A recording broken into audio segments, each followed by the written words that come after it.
سرورا شاہ کریمہ دستگیرہ اشرفا حرمت روح پیمبر یک نظر کن سوئما۔ آئیے سب سے پہلے گنبد خضرا کی جانب لو لگا کر ہم غریبوں کے آقا حضور احمد مجتبی محمد مصطفیٰ روح فدا صلی اللہ علیہ وسلم کی بارگاہ میں درود پاک کا ہدیہ پیش کریں۔ پڑھیے بآواز بلند، اللہم صلی علی سیدنا مولانا محمد وبارک وسلم صلاۃ و سلاما علیک یا رسول اللہ صلی اللہ تعالی علیہ وسلم۔ میرے عزیز بھائیوں، بزرگوں، دوستوں، ساتھیوں، میں نے ابھی جس آیت کریمہ کی تلاوت کرنے کا شرف حاصل کیا، اللہ رب العزت قرآن میں فرماتا ہے، بے شک اللہ کے ولیوں کو کسی چیز کا نہ خوف ہے نہ غم، نہ خوف ہے نہ ڈر، کسی بھی چیز کا۔ میرے عزیزوں، اللہ والوں کی ایک بڑی شان ہوتی ہے کہ جن کا ذکر قرآن کر رہا ہے۔ آج ہم ایک ایسے ولی کامل کا ذکر کریں گے۔ اس سے پہلے میں بتاؤں کہ ہندوستان کی جو سرزمین ہے نا، یہ اولیاء اللہ کی سرزمین ہے۔ حضور کی وہ حدیث یاد آتی ہے، سرکار فرماتے ہیں، ہند سے مجھے اپنے عاشقوں کی بو آ رہی ہے، ہند سے اپنے عاشقوں کی خوشبو آ رہی ہے۔ حضور فرما رہے ہیں، وہ عاشق کون تھے؟ سرکار غریب نواز تھے۔ وہ عاشق کون ہیں جس کی خوشبو مدینہ میں میرے سرکار کو آ رہی ہے؟ وہ حضرت بابا قطب الدین بختیار کاکی چشتی ہیں، وہ حضرت محبوب الہی نظام الدین اولیاء ہیں، وہ حضرت علاء الحق پنڈوی ہیں، وہ حضرت اوحد الدین مخدوم اشرف سمنانی ہیں، جنہیں حضور کو جن کی خوشبو آئی وہ سرکار قطب عالم بخاری ہیں، وہ محبوب باری شاہ عالم بخاری ہیں۔ انہی اولیاء اللہ کی خوشبو، اپنے عاشقوں کی خوشبو حضور کو آ رہی تھی۔ اس لیے سرکار نے فرمایا، ہند سے مجھے اپنے چاہنے والوں کی بو آ رہی ہے۔ میرے عزیزو، آج ایسے عظیم مرتبہ شخصیت حضور کی پوری امت میں دو اولیاء ایسے گزرے ہیں جنہوں نے سلطنت کو ترک کیا، سلطنت کو ترک کر دیا۔ ایک حضرت ابراہیم ادہم ہے جنہوں نے بلخ کی سلطنت کو ترک کیا تھا، اور دوسرے تارک السلطنت غوث العالم حضرت سلطان شیخ مخدوم اشرف جہانگیر سمنانی ہیں، جن کا ذکر آج ہم کریں گے، اس لیے کہ ہمیں ان کے دربار سے فیض مل رہا ہے، ہمارے مرشدوں کا دربار ہے۔ اور کچھ دنوں کے بعد 29 محرم الحرام کو آپ کے عرس پاک کا دن ہے، تو آپ کی ذات کیا ہے انشاءاللہ اس پر روشنی ڈالیں گے۔ مخدوم پاک کی ابھی پیدائش نہیں ہوئی تھی، آپ کی ولادت نہیں ہوئی تھی۔ آپ کے جو ابا ہیں نا، حضرت ابراہیم نور بخشی رحمت اللہ علیہ، یہ بھی اپنے وقت کے بہت بڑے ولی تھے اور عالم دین تھے اور سلطان تھے۔ کس جگہ کے سلطان تھے؟ سمنان کے سلطان تھے۔ اور سمنان کی یہ خاص بات تھی کہ سمنان کی تخت پر جو بھی بیٹھتا وہ آل رسول ہوتا، وہ سید زادہ ہوتا۔ لیکن ابراہیم نور بخشی کو 3 بیٹیاں تھیں، بیٹا کوئی نہیں، بیٹا کوئی نہیں۔ غمگین رہتے، مایوس رہتے کہ اگر بیٹا کوئی نہ ہوا تو میرے بعد اس کرسی کا کیا، جس کرسی پر آل رسول ہی بیٹھتے ہیں، اس تخت کا کیا، اور میرے بعد کیا ہمارے خاندان سے یہ سلطنت ختم ہو جائے گی؟ یہ مایوس رہتے تھے۔ اللہ اکبر۔ اور آپ کی شریک حیات حضرت خدیجہ رحمت اللہ علیہا، یہ اپنے وقت کی رابعہ ثانیہ تھی۔ اللہ اکبر۔ اس لیے کہ آپ کی تہجد بھی کبھی نہیں چھوٹتی تھی، تہجد بھی جو نہ چھوڑے، پھر ان کے فرائض کا عالم کیا ہوگا۔ ظاہر سی بات ہے جن کی تہجد نہیں چھوٹ رہی پھر وہ فرائض کس طرح ادا کرتے ہوں گے؟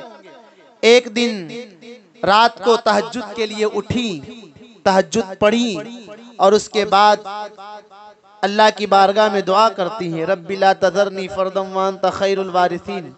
یہ ایک نبی کی دعا ہے، اور کہا مولا مجھے اولاد عطا فرما دے۔ اس طرح دعا فرما رہی تھی، لیکن پھر خیال آتا ہے کہ رابعہ تو خدیجہ تو کیسی بندی ہے، اللہ رب العزت چاہے گا تو تجھے اولاد مل جائے گی، نصیب میں ہوگی تو ملے گی، قسمت میں ہوگی تو ملے گی۔ وہ رب کے معاملے میں جھنجھوڑنا یہ ٹھیک نہیں ہے، اپنے آپ پر ملامت کرتی ہوئی سو گئی۔ جب سوئی نا تو خواب میں انہی کے سلسلے کے ایک بزرگ حضرت احمد یسوعی خواب میں تشریف لاتے ہیں، اور خواب میں آنے کے بعد کہا بیٹی غمگین کیوں ہوتی ہے، مایوس کیوں ہوتی ہے، میں تجھے بشارت دینے آیا ہوں، ان قریب اللہ رب العزت تجھے 2 بیٹے عطا فرمائے گا۔ ایک بیٹا وہ ہوگا جسے زمانہ اشرف کہے گا اور وہ مہتاب ولایت بن کر چمکے گا۔ جب یہ خواب دیکھا، خواب سے بیدار ہوئی، حضرت سلطان ابراہیم نور بخشی کو بتایا کہ میں نے ایسا خواب دیکھا ہے۔ اپنے سلسلے کے ایک بزرگ آئے تھے، کہا کہ اب اس عمر میں اولاد کا ہونا اللہ اکبر، لیکن دیکھو وہ میرا اللہ ہے، جسے چاہتا ہے اولاد عطا فرما دیتا ہے۔ جب وہ بنا باپ کے حضرت مریم کے شکم سے حضرت عیسیٰ کو پیدا کر سکتا ہے تو وہ میرا مولا کیا نہیں کر سکتا ہے؟ وہ اللہ ہے، اس کی حکمت ہے۔ کہا ایسا ایسا میں نے خواب دیکھا ہے، اللہ اکبر۔ اب یہ بادشاہ اور یہ ملکہ دونوں اپنے محل کے خصوصی کمرے میں بیٹھے ہیں، اولاد کی فکر ہے، مایوس ہے، غمگین ہے۔ اتنے میں ایک بزرگ ہیں، ان کا بھی نام ابراہیم ہے، ابراہیم مجذوب۔ پورا علاقہ ابراہیم مجذوب کو جانتا تھا، وہ کبھی بھی کسی بھی جگہ پر حاضر ہو جاتے، مجذوب تھے، جذب کی کیفیت ہوتی، اللہ اکبر۔ اب یہ دونوں بیٹھے ہوئے تھے، ابراہیم مجذوب اچانک آ گئے۔ اب یہ سلطان جو تھے ابراہیم نور بخشی، وہ دیکھ کر چونک گئے ہیں، میرے محل میں کیسے آ گئے؟ پہرے لگے ہوئے ہیں، سپاہی ہیں، وزیر ہیں، محل میں کوئی دروازہ ایسا نہیں ہے جس پر کوئی پہرے دار نہ کھڑا ہو، بابا آپ کیسے آ گئے؟ اور جب سپاہیوں نے دیکھا تو وہ بھی چونک گئے کہ ہماری موجودگی میں بابا اندر کیسے تشریف لائے؟ تو وہ مجذوب نے کہا یہ نہ پوچھو کیسے آیا اور کیسے جاؤں گا، بتاؤ یہ کہ اے سلطان تم اولاد کی فکر میں بیٹھے ہوئے ہو، مایوس ہو، غمگین ہو، یہ کیا پوچھتے ہو؟ آؤ مجھ سے ایک سودا کرو گے؟ سلطان ابراہیم نور بخشی کو ابراہیم مجذوب کہہ رہے ہیں، مجھ سے ایک سودا کرو گے؟ اب وہ بھی ان کی قدر جانتے تھے، ان کی عزت کرتے تھے، مجذوب تھے۔ کہا بابا آپ اندر تشریف لائیں۔ ان کو اندر لایا حضرت سلطان ابراہیم نور بخشی نے، بٹھایا، اور پھر مجذوب نے کہا، ابراہیم مجذوب نے سلطان ابراہیم نور بخشی سے کہا کہ اولاد کی فکر کر رہے ہو، اولاد کے لیے غمگین ہو، اولاد کے لیے مایوس ہو، مجھ سے ایک سودا کرو گے؟ کہا ہاں بابا سودا کرنے کے لیے تیار ہوں۔ کہا سودا یہ ہے کہ 1000 اشرفیہ مجھے دے دو، اس وقت اشرفیہ چلتی تھی، 1000 اشرفیہ مجھے دے دے اور مجھ سے 1 اشرف لے لے، 1000 اشرفیہ مجھے دے دے، اشرف تو لے لے۔ دیکھو اللہ والے ہیں نا، یہ اولاد نہیں دیتے۔ ایک بات سمجھے، کوئی یہ سمجھے کہ ہم اللہ والوں سے اولاد مانگتے، نہیں، ہم اللہ والوں کے وسیلے سے اولاد مانگتے ہیں۔ ہم قطب عالم کی بارگاہ میں جا کر نہیں کہتے بابا ہمیں اولاد دے دو، ہم کہتے مولا تیرے اس نیک بندے کے توسل اولاد عطا فرما دے۔ ہم شاہ عالم کی بارگاہ میں جاتے یہ نہیں کہتے سرکار شاہ عالم ہمیں اولاد عطا فرما دے، ہم کہتے مولا ان کے توسل سے ہمیں عطا فرما دے، اس لیے کہ یہ وہ شخصیتیں ہیں۔ قطب عالم گجرات کی سرزمین سے اگر مکہ جانا چاہے تو 7 قدم چلتے ہیں مکہ پہنچ جاتے ہیں۔ شاہ عالم پوپٹ کو حافظ قرآن بنا دیتے ہیں، مخدوم اشرف سمنانی کتنے کافروں کو مسلمان بنا دیتے ہیں۔ ہم جانتے ہیں ان کے مرتبے کیا ہے، ان کی فضیلتیں کیا ہے، اس لیے ہم اللہ سے مانگتے ہیں تو ان کے دوستوں کا، اللہ کے دوستوں کا وسیلہ بنا کر مانگتے ہیں۔ اللہ دیتا ہے اور یہ قرآن سے ثابت ہے۔ ایک نبی نے حضرت مریم کا وسیلہ بنایا، میں قرآن سے ثابت کروں، اِنَّكَ لَسَمِعُ الدُّعَاء، آپ یہ پوری آیت پڑھیں نا، لوگ اعتراض کرتے ہیں بابا سے مانگتے، ہم بابا سے نہیں مانگتے۔ ہاں اللہ نے انہیں وہ طاقت عطا فرمائے۔ بہرحال میں موضوع سے ادھر نہ ہو جاؤں تو میں عرض کر رہا تھا 1000 اشرفیاں مجھے دے دے، 1 اشرف تو لے لے۔ اب مجذوب تھے، 1000 اشرفی سلطان نے دے دی، یعنی مخدوم اشرف سمنانی کے والد نے 1000 اشرفی کا تھیلا دے دیا، اور وہ جیسے ہی تھیلا لیے جذب کی کیفیت میں پھر غائب، کسی کو کچھ نہیں پتا۔ 1000 اشرفی دینے کے بعد، ابراہیم مجذوب کے نکلنے کے بعد، ٹھیک ہی کچھ دنوں کے بعد حضرت سلطان اشرف جہانگیر سمنانی اپنے ماں کے شکم میں تشریف لاتے ہیں، ماں کے شکم میں آ گئے، اللہ اکبر۔ اور جب 7 مہینے کا حمل تھا، 7 مہینے کا، یہی ابراہیم مجذوب پورے سمنان میں ڈھنڈورا پیٹتے، کیا کہتے؟ او لوگو خبردار ہو جاؤ، ہوشیار ہو جاؤ اور ملاحظہ کرو، اپنی کرسیوں سے اتر جاؤ، اپنی مسندوں سے اتر جاؤ، اس لیے کہ سلطان کے آنے کا وقت ہو گیا ہے، مہتاب ولایت کے چمکنے کا وقت ہو گیا ہے، آفتاب ولایت کا دنیا میں تشریف لانے کا وقت ہو گیا ہے۔ لوگ کہتے بابا کس چیز کا اعلان کر رہے ہیں؟ آپ کے اعلان کرنے کے 3 مہینے کے بعد سلطان ابراہیم نور بخشی کے وہاں ایک حسین و جمیل بیٹا پیدا ہوتا ہے، جنہیں زمانہ مخدوم اشرف سمنانی کہتا ہے۔ مخدوم پاک کی پیدائش ہوئی، اللہ اکبر، اور پھر بشارتیں بہت ہوئی تھی۔ نام آپ کا کیا رکھا گیا؟ اشرف، اشرف رکھا گیا۔ 4 سال دیکھو مخدوم پاک کیسے گھر میں پیدا ہوئے۔ ماں کو دیکھا نا تو ہمیشہ قرآن پاک کی تلاوت کرتے ہوئے دیکھا، ماں کو تلاوت کلام اللہ کرتے ہوئے دیکھا، باپ کو دیکھا تو ہمیشہ محراب عبادت میں دیکھا۔ اس لیے ماؤں کو چاہیے کہ وہ ہے نا، جب شکم میں اولاد ہو تو پھر انہیں قرآن کی تلاوت کرنی چاہیے، انہیں نمازوں کی پابندی کرنی چاہیے، اس لیے کہ ماں کے عمل سے بچے پر بڑا فرق پڑتا ہے۔ آپ کو نہیں پتا آج ہماری ماں، اللہ اکبر، ہماری بہنیں گانا سن رہی ہیں، ہماری بہنیں سیریل دیکھ کر ڈھونگ کر رہی ہیں، رو رہی ہیں، ان کو رونا آ جاتا ہے سیریل دیکھ کر۔ ہاں یہ حال ہے۔ پھر بعد میں اولاد نافرمان ہو گئی ہے، تعویذ دینے کے لیے اولاد فرما بردار ہو جائے۔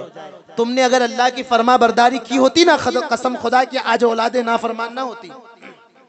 ارے غوث پاک کی ماں، جب غوث پاک ماں کے شکم میں ہو اور ماں قرآن پاک کی تلاوت کثرت سے کرے، ہمیشہ قرآن پاک کی تلاوت کرے، تو غوث پاک 18 پارے کے حافظ قرآن پیدا ہوتے ہیں۔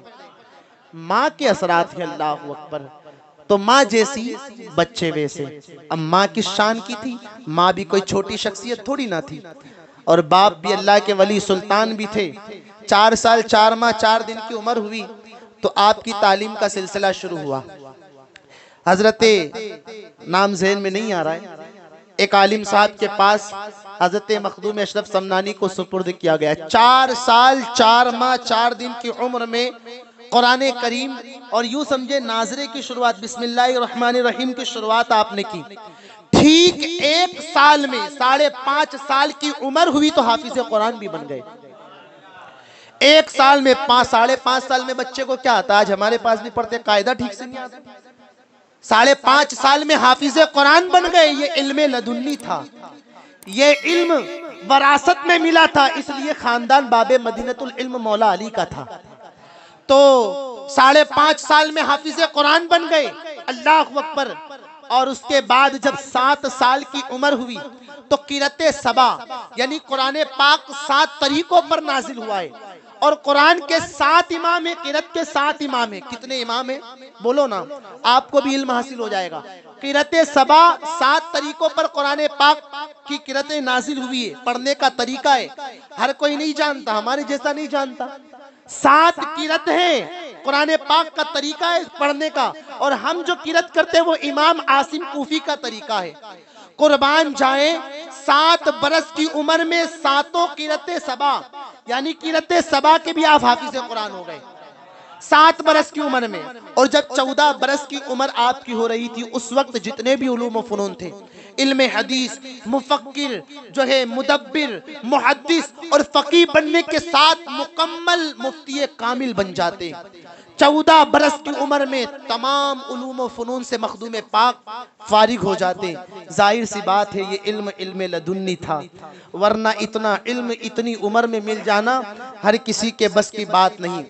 آپ مکمل عالم دین بنے، مفتی کامل بن گئے. اللہ اللہ. اب ظاہر سی بات ہے بندہ جب علم سیکھتا ہے نا، عالم بنتا ہے، دستار بندی ہوتی تو ہمارے لوگ کیا کہتے ہیں، اور حق ہے، مولانا، مولوی صاحب، مفتی صاحب کہتے ہیں نا. لیکن میرے مخدوم کی شان کیا تھی. اللہ اللہ.